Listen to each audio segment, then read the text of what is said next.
Okay, number 4, focus on making visitors feel comfortable. Now, again, we're saying this is more in the way you present it. It's not what you say, but it's how you make them feel well. One growth factor seems to be obvious, but it's often overlooked. If you want your church to grow, you must be nice to people. If you're nice to people, they will likely come back. The people who show up.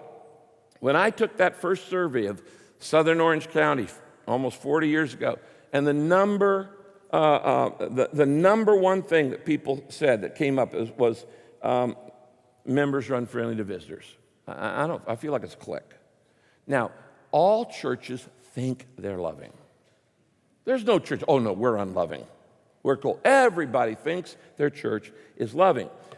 And are you friendly? Oh, sure, we're friendly. But what they mean is we're friendly to the people who are already here. And it's logical because the people who think the church is unfriendly aren't there. They didn't stay. So the people who are in your church obviously thinks your church is friendly. But what they mean is we're friendly to everybody we know. We've all been here 15 years, not necessarily to outsiders. And there's a difference, as I said, between koinonia and koinonitis. You can have too tight a fellowship that nobody knew, like, who are you? It's like there's certain people who have a bar, that's their neighborhood bar, and a new guy walks in and goes, you don't belong here. And some churches can be like that too. Research has shown that a visitor's first 12 minutes dramatically influences whether they're going to come back or not. So you got to capture them immediately, the first 12 minutes. You never get a second chance to make a first impression. So you've got to figure out, how do I make it? Long before that visitor hears your pastor preach, they're making judgment calls the moment they get out of their car. And they're looking around, well, that's dirty, that needs to be trimmed, that needs to be painted. I have no idea where to go. Is anybody here like me? They're making all kinds of judgments about your church long before they ever actually come into the service, and then they're making judgments about the service long before the pastor gets up to speak. So you've got to focus on making them feel comfortable. Now, I mentioned this earlier, but a visitor's number one emotion when they come to church, it's fear. That's the number one emotion they feel, which is why people don't come to church. What's going to happen there? What's going to happen to me? Are they going to make me stand up, say my name, pronounce something? Will I know how to say the right thing? Do I know when to sit, stand, kneel? They're all kinds of fears. Now, when you are uptight, when a person is fearful, you can't communicate with them. So your first goal, worship leader, because you're going to have an influence on visitors long before pastor speaks. Your first goal is to get them to relax. And you do whatever you can to relax that fear. And I can always tell who visitors are in the service because I'm watching, and about 5 minutes into the service, they go this. Okay, this is okay. It's safe here.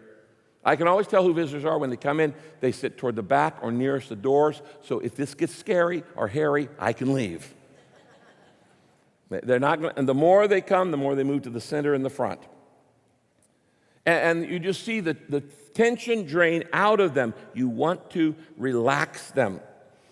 When they're uptight, communication is blocked. You got to relax them. So let me give you some practical suggestions on how to relax fear in visitors and guests. Here are some things. Number one, reserve your best parking spots for visitors. And if you're able to put up a sign that says first-time guests, park here, that's a fantastic thing. It's already saying, I know churches that do valet parking. That's not a bad thing. That's serving people so that they might come to know Christ. So, you could say, if you're coming into the church property and your sign, this is your first time, turn on your headlights. And you could have your traffic people go, Right over there. This is the reserved parking view. You give your best parking spots to your visitors. You can put your greeters there, your visitors there. Number 2, station greeters outside your building. Now, there's a difference between greeters and ushers. Ushers are inside the building. Greeters are outside the building. And you need both. Actually, you can have greeters, ushers, and hosts. Greeters are outside the building, and their whole goal is to make people just feel welcome the moment they get out of their car. The most important people in any organization are the people who deal directly with the customer. For instance, in Delta Airlines, I couldn't care less who the president is, who is the CEO, who's the HR director, who's the vice president. They have all the power, but I don't even care who they are. What I care about are the baggage handler and the ticket agent, because they're the people that I deal with. And if they're not friendly, then Delta's not friendly. Pastor, you may be really, really friendly, but if the first people they come in contact with are Mr. Sourpuss and Miss Sour Patch, they've already made a decision about your church.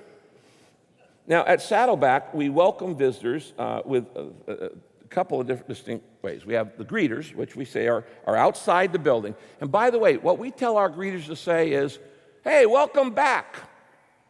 Now, you say that to everybody because you don't want to just say welcome, glad to see you, or because half those people, or majority of those people, they've already been there before, and you don't want to say, we're glad to have you at Saddleback, when they say, well, why are you telling me this? I've been coming here 12 years. So I don't need a greeter telling me we're glad to have you at Saddleback. I've been here for 12 years. But if you say welcome back, you can apply that to everybody. And honestly, people who are there for the first time, and you say welcome back, I fit right in. I don't look like a visitor. That's a fear reducer. Does that make sense? You say, welcome back. Like, hey, they think I'm an in crowd. That's great. I'm going to be able to sneak into this thing and so we just tell every greeter, say, welcome back, we're glad you're here. Then ushers are inside the building, and they hand out the bulletins. You need to teach your ushers how to solve problems, to take initiative, that they don't just hand out a bulletin. Ushers are far more important than just handing out a bulletin. Teach them how to solve problems. I have this child here and this kid here, and I got a special needs here. What do I do? The usher should know how to do that. I said, well, if they leave their post, then who's going to help them? Well, then you could actually have a third group of people called hosts. And hosts are people who stand by ushers to solve problems. And when they say, well, welcome here. Literally, the other day, I was standing at a service by the door, and a woman came up, getting ready to come into the next service, and she goes, where do I take these kids? There wasn't any usher or greeter standing there. I happened to be there. So you know what I did? I walked her to the children's building. I didn't tell her, now go down here, make a right, 2 less, wiggle your nose, and go down 3 stairs. No, they're not going to remember that. Let me show you. And I just walked them to the children's building. That's what hosts do. So you could have greeters, ushers, and hosts. And many, many years ago, when we were at Trabuco Hills High School, we actually had kid greeters along with adults. By the way, your greeters should match your target, so that when they walk out, the first people they see are people like me. Now, the truth is, in every church, the most faithful greeters are your oldest people. And they're dear, dear folks. And I love them because they've put up with me for years, and they've hung in there with me, and they're faithful, and they love God, and I would never say anything bad about against because they are great. But if all your greeters are 40 years older than the target you're trying to reach, you're not saying the right message. Does that make sense? So what you want to do, if you want to be like an all-nation congregation, then you've got to have different ethnic groups greeting. If you want to have all ages, you've got to have all ages in your greeters. And you could even get families to greet, mom and dad and kids. And when the kids come up, Billy meets Tommy. You go, hey, glad you're here. And then he sees, oh, this isn't just for adults. So you want to match them. Greeters, ushers, and hosts. Select your greeters very carefully. Very, very important thing. What you want to do in greeters is you get people who project personal warmth. That's the number one qualification for being a greeter. They project personal warmth. They're people who smile easily. Get sanguine people. Don't get moody people to be your greeters. Have you noticed that some people just don't have the gift of spiritual warmth? We're so glad to have you here today. Yeah. Welcome to the undertaker, okay? Do you know that when you meet somebody for the very first time, you form your impression of that person in 7 seconds? That's your first impression. And 90% of your first impression is based on their face. Is their face smiling? Are they friendly? Do they look alive? Are the lights on? And so you want to get people who project personal warmth. You want to get people who match your target group, very important in age, in dress. If you want to reach businessmen, you have businessmen. If you want to reach teenagers, you have teenagers. If you have young couples, you should have young couples greeting. As I said, we had kids greeting for years. I called them patio pals. Patio pals. And they were out there just to meet other kids, make the kids feel welcome, so that the kids walking in just didn't see adults. You want to spread out your greeters. Don't have them all bunched up in one place. So like you're going through the gauntlet. Hello, hello, hello, hello, hello. No, that doesn't work. The greeters want to be right near the door. You got ushers at the door. Put your greeters out in your parking lot. So when people get out of the car, hey, we're glad you're here. Welcome back. Need any help? Ask me, need any help? That kind of stuff. Spread them out. Don't put them all in one place, and have them say, welcome back. Okay, number 3, a third thing to do to reduce fear is set up an information table, or actually several. Put those information tables in your highest traffic areas. We often have our greeters and information people wear buttons that says, ask me, so you can get information, people out there. Number 4, place directional signs and maps everywhere. And if you look on this campus, we've got signs, we've got maps everywhere. It's really funny. You can turn people off just by your sign. Frank, do you have those pictures? Let me show you. I collect funny church signs. Here's one. This is called Boring United Methodist Church. 2 miles that way. I really want to go to the Boring United Methodist Church. All right. Now, counter to that, here's the Flippin' Church of God. Okay. I'm going to the Flippin' Church of God, not Boring United Methodist, because they are flippin' cool, man. That's happened to be there. And then here's one, Little Hope Baptist Church. I'm not going to Little Hope. That's better than No Hope Baptist Church. But and then here's one, Church of Godzilla. Okay, actually, this is a Zilla, Missouri church. That's the name of the town, and it's the Church of God in Zilla, so it's the Church of Godzilla. That's pretty fun. Kind of a scary place to go to church, okay? The next one here, this is the inside, but the name of this church was Martini Lutheran Church.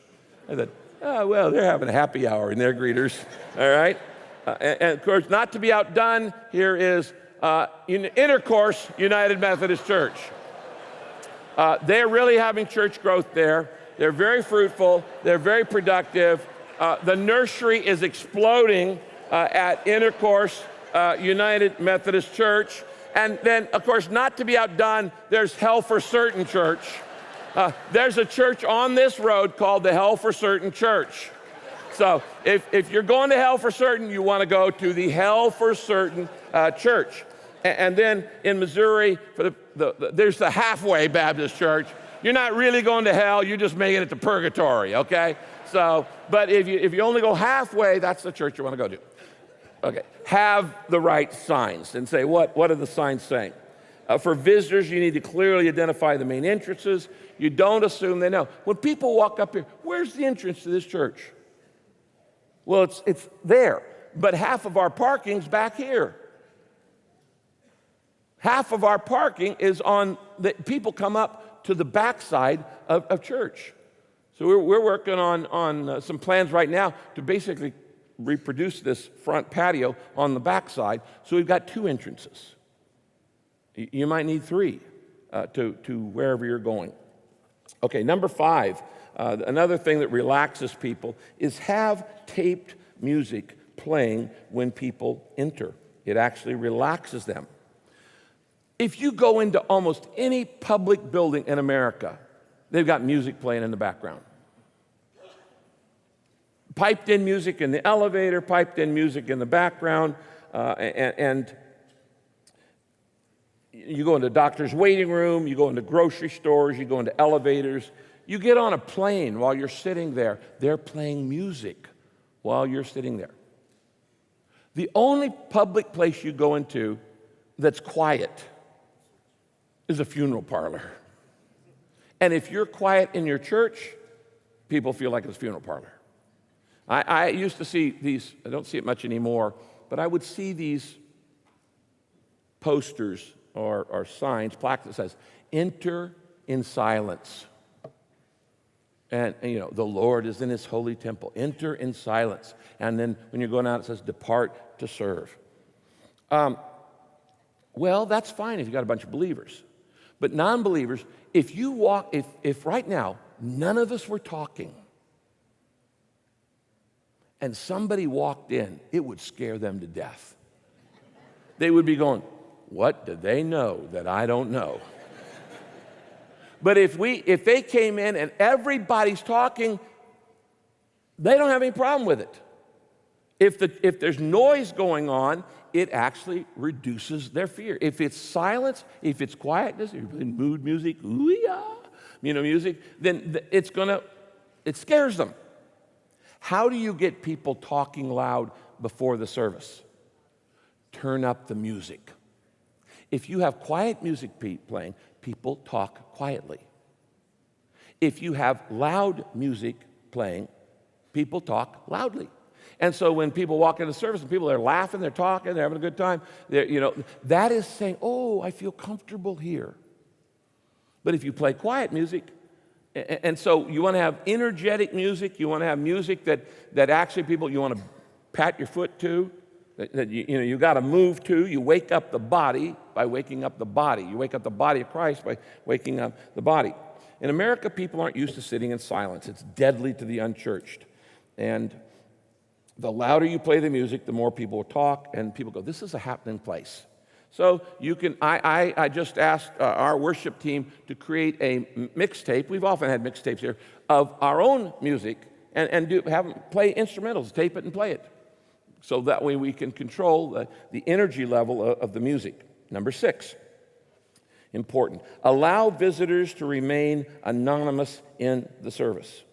I told you the 3 greatest fears of American: going to a party with strangers, having to speak before a crowd, and being asked personal questions in public. And we introduce people to their 3 greatest fears instantly. By the way, don't call your visitors visitors, because it implies they aren't here to stay. Call them guests. Guests get special hospitality. Don't call them visitors. Don't have a visitor's card. Have a guest card. And go out, when you have guests, you go out of your way to make them feel comfortable. The number 1 need of a non-believer when they come to church is they want to feel welcomed and wanted without being watched.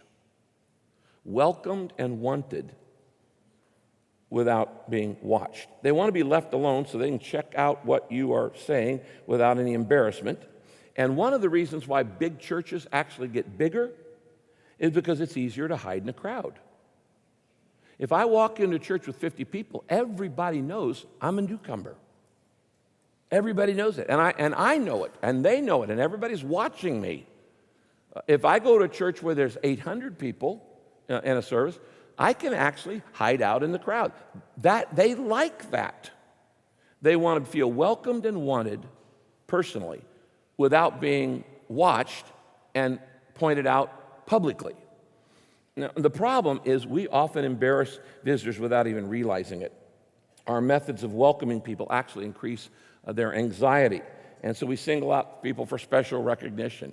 I saw a cartoon one time. It says, guy said, that's the last time I'm filling out a visitor card, and he's wearing a big hat that says visitor on it. I knew a church, a guy in our church told me about, he went to a church where when they said, everybody who's for the first time, raise your hand. You don't want to do that. That's almost as bad as having people stand up. That's the worst. But you raise their hand. And then they came along, and the usher had this little fur ball, and they would put it on your shoulder. And they put it there and had a little Velcro on it. And they said, we just want everybody to get a warm fuzzy today. The person who thought up that idea should be assassinated. I can't imagine as a man sitting there with a warm fuzzy on my shoulder. Are you kidding me? That didn't make me feel welcome, made me feel like an idiot. So, when we say, stand up, tell us your name, tell us who you are, we've just introduced them to their greatest fears. And we think we're making them welcome, and the guy is dying 1,000 deaths. The only people who want to be recognized in your church services are denominational executives. They want, hello, everybody, I'm here. And politicians, I'm here, God bless you, I'm here. But nobody else wants to be recognized. When I was in seminary, I attended a church that they thought it would be better, rather than having the visitors stand, they would have all the members stand. And then the members would turn around and greet us. So they'd get up and we'd sing this kind of sing-songy song. And I remember the first time I was in church, I'm sitting there, and my first time there, and they said, okay, all of you who are members, would you stand? And they all stood up on either side, before and behind. All I could see was a bunch of big fat fannies, okay? I just got a little claustrophobic. And then they would turn around and they had a welcome song. And they look at you and they're going, we're so glad to have you. We welcome you here today. I'm dying 1,000 deaths. Nobody ever sings to me. I'd be embarrassed if Kay sang to me, But to have these strangers say, we're so glad to have you. I'm going, I'm dying 1,000 deaths. Make sure that what you're doing to greet your visitors makes them feel comfortable, not you. Because they often want the exact opposite thing. People love to be welcomed personally, but they hate it to be welcomed publicly. So once they're in the service, just leave them alone.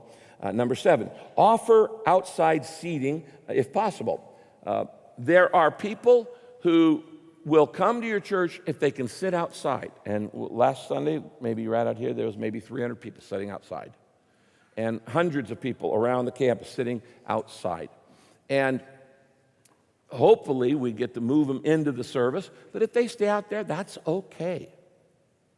The wife of the first member of this church gave her life to Christ because she went to the Crystal Cathedral when Schuller was there, and they allowed outside seating. And she said, you know what, I was raised in a religion, and I was told that if I went inside a Protestant church, I would go to hell. And so she said, Don, my husband, was a Christian. I was not. And so we wanted to go to church, so we had to sit outside. And for 6 months, she sat outside, watched the worship, gave her life to Christ, and after she became a believer, she moved inside. But they wouldn't have reached her if you had to go inside. So if you can set that up outside, that's a good thing. Now, if you are saying, well, how do you identify visitors if you don't make them stand up? Well, here's the next one. Number 8, encourage everybody to fill out a welcome card or a flap.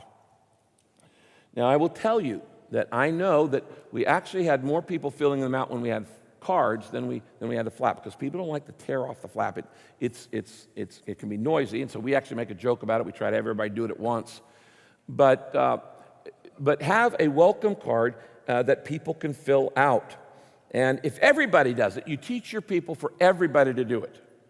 And we've gotten sloppy about this, and a lot of our members don't do it. The reason the member needs to fill out a card every week is because it becomes a model for all the visitors.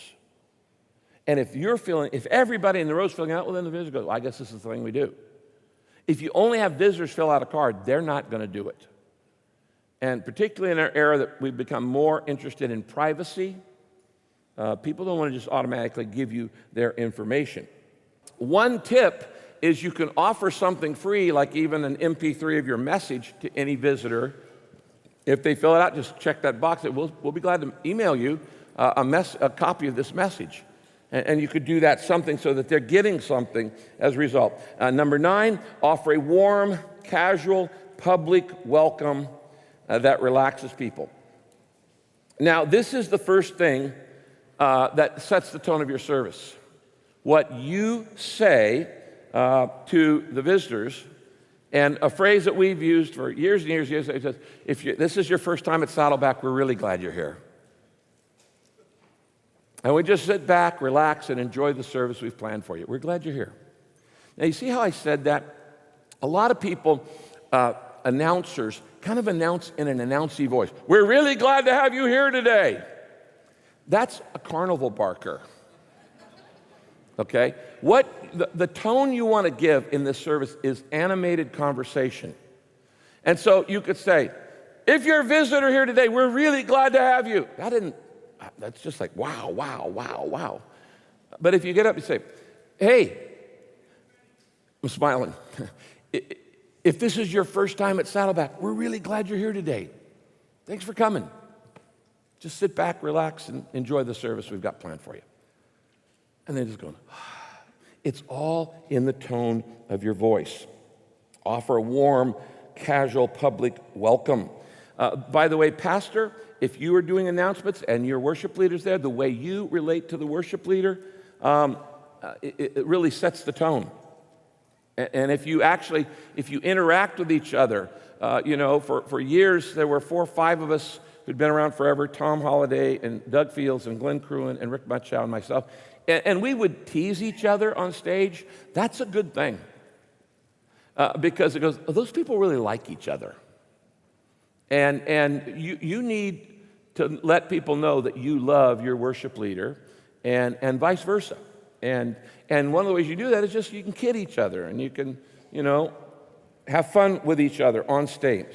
But you can offer disclaimers to people in your greeting. You don't have to sign anything. You don't have to say anything. You don't have to sacrifice anything. We want you to get something today. The offering isn't meant for you. You can't make a mistake here. These are the kind of things you can say that lower the fear. Think of ways to let visitors know it's a safe place. And, if you are in a small church, why don't you save the best seats for your visitors? Now, what are the best seats for visitors? On the aisle, not in the middle. In the middle, because they feel it's easier to get in it. Nobody wants to get hemmed in. Number 10, begin and end each service by having people greet each other and practice the 3-minute rule. Greet visitors first after every service. Okay, first, greet people. Listen, people make this mistake all the time. Never ask a visitor to do something that would embarrass them. Sometimes I say, let everybody greet each other. And the person who's saying everybody greet each other will say something like this. Turn around to everybody and say, welcome to Saddleback. A visitor can't say that. It's their first time. They can't say, welcome to Saddleback. Or we say, turn around and say to everybody, we're glad you're here. A visitor can't say that. We're glad you're here. It's not his church. And people say, turn around and high five 3 people. Can you imagine a CEO high-fiving a teenage girl? You're asking them to do something awkward. And so often the very things you're asking people to do to greet each other, the visitors, it's making you go, I can't say welcome to Saddleback. I can't say we're glad you're here. I don't want to high-five anybody. It's my first time. There's only one appropriate thing you can do that everybody is neutral on. Turn around and tell 3 people good morning. Anybody can do that. Good morning, good morning, good morning. And so don't ask people to say or do or slap hands or hug that they wouldn't want to do. Just say, turn around and say good morning to 3 people. That's the only appropriate greeting that everybody can do. Good morning. And everybody says, good morning. Don't ask them to hug. Don't ask them to, high five or something that would be uncomfortable to them. Make name tags available to everyone, particularly in a small church. We used to do this. We had these little dino labels. In the early years, we made a name tag on the spot for everybody. Now, if you're going to have name tags, you don't want to have these little peely type that are the cheapo ones for the visitors, and all the members get the gold-plated ones. That's just, again, distinction. I don't have one of those cool name tags. If you're going to have name tags, everybody gets the same kind. And so they all look equally well. So you're not distinguishing between first-class Christian of the Supreme Being versus the member and whatever. In the first service, we spent $400 on nice name tags for everybody. We wouldn't use those cheap, sticky kind, that everybody tears off. Number 12, offer refreshment table or multiple refreshment tables. You know what we discovered? Who are the first people to leave after service? The visitors. Yeah. Who hangs around the longest? The members. Yeah. So a couple things. The 3-minute rule was, for many years, we had this rule of when the service is over, for 3 minutes, you're not allowed to talk to anybody you know. It was just common knowledge among the members. As soon as the service is over, for the first 3 minutes, find somebody you don't know and talk to them. Then after they've gone, you can talk to your best friend for the next 30 minutes. But if you immediately make a beeline to your friends, that is not a friendly service. So the 3-minute rules tell your members, hey, look, when you look around after the service, immediately find somebody you haven't talked to, talk to them. Once they've left, then you can hang out with your small group or the other people and talk as long as you want. Now, the value of a refreshment table is that when visitors leave a service, they leave in about 3.2 seconds. But if you can get a cup of coffee or a donut in their hand, they'll stay for another 90 seconds. And that's good. And if people have that, in America, it is not socially acceptable for you to stand in a crowd like this. This is why if you can get a cup of coffee in a guy's hand, for some reason, a 300-pound man thinks he can hide behind a coffee cup. And if he's got a cup of coffee in his hand, he's okay to stand there. But nobody just stands there like this on the patio. He's got to have something in his hand.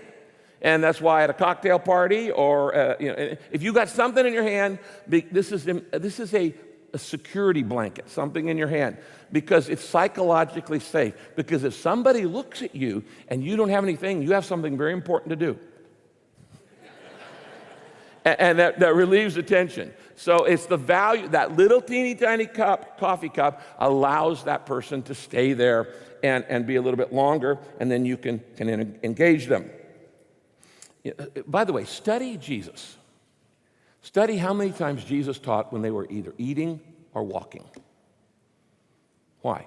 Because when people are eating and walking, they're relaxed. And when you're relaxed, communication goes up, the barriers go down.